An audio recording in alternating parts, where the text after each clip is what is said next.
Back on the Big Trail, we're talking with Kevin McPherson from Hogville.net. He is our Hog Hoops insider. And Kevin, we talked about Vance Jackson earlier in the show. This guy, very, very versatile, and he is headed to Arkansas. Yeah, he's 6'9" with guard skill. If you watch tape on him, he can put the ball on the deck and drive in from the wing. He's not afraid to pull up and shoot from three. So anytime you can get a 6'9" guy with his length, and you're talking about a grad transfer. He's not only 6'9", but 220. So he's filled out. He's a grown man.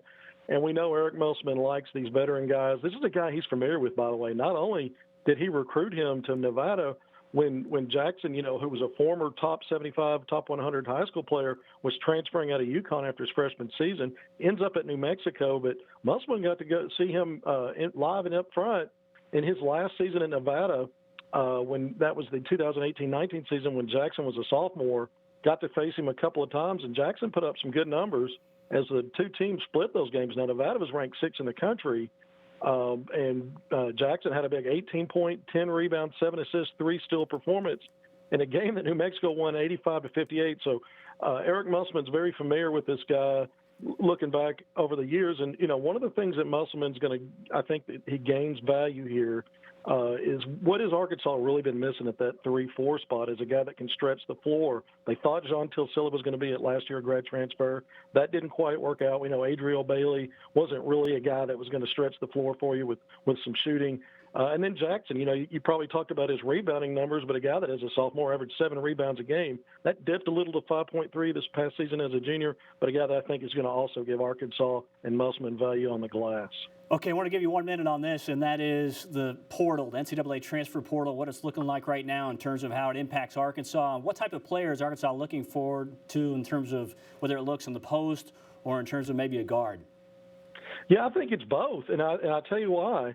Obviously, we just talked about some of Arkansas's frontline question marks. Another thing being the worst rebounding team in the SEC, Arkansas, what we really identified in the SEC play in particular was the lack of guys in that 6'6" to 6'8" range with length and strength and could go in there and muscle their way for boards or play above the rim for rebounds. We saw a little bit of that from Ethan Henderson toward the end of the season, but Arkansas, that's an area they could still address.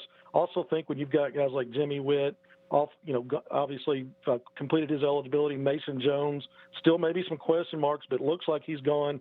Those two guys were Arkansas's best interior players offensively.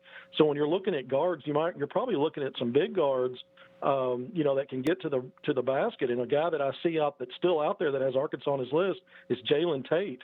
And he's a grad transfer out of Northern Kentucky. Did not play against Arkansas when those two teams met in November. Mason Jones set that game out with a shoulder injury, but Arkansas scrapped out that win. But here's a guy that's ranked in the top 10 on several big boards for grad transfers. And so I think he's a guy at 6'6", 14 points, 4.5 rebounds, 3.5 assists, would bring a lot of value to this team next season. 1 minute left here. Eddie Sutton goes into the Naismith Memorial Basketball Hall of Fame.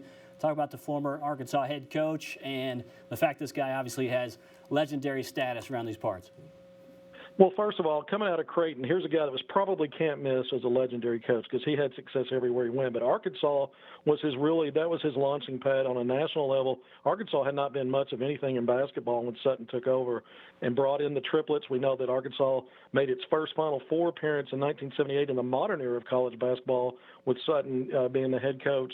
An Elite Eight the year after that, 9 consecutive NCAA tournament appearances. Arkansas was regularly a top 15 team. And you look at the players that went on to the NBA like Moncrief, Ron Burr, part of that triplets, Darrell Walker, Alvin Robertson, Joe Klein, Scott Hastings. The list goes on. Eddie Sutton really laid the foundation for where Arkansas basketball would go when Nolan Richardson took over, took it to the next level. But Sutton had his literally at the time was a top 15 program. So probably long overdue for Eddie Sutton to finally get the nod for the Naismith Hall of Fame, but better late than never, Drew. All right, Kevin, thanks very much. Kevin McPherson, Hogville.net. And also a reminder on Hogville.net, a story from Kevin on Moses Moody, the future Hog. So check that out. Braden Bratcher in the show. It's coming up after this.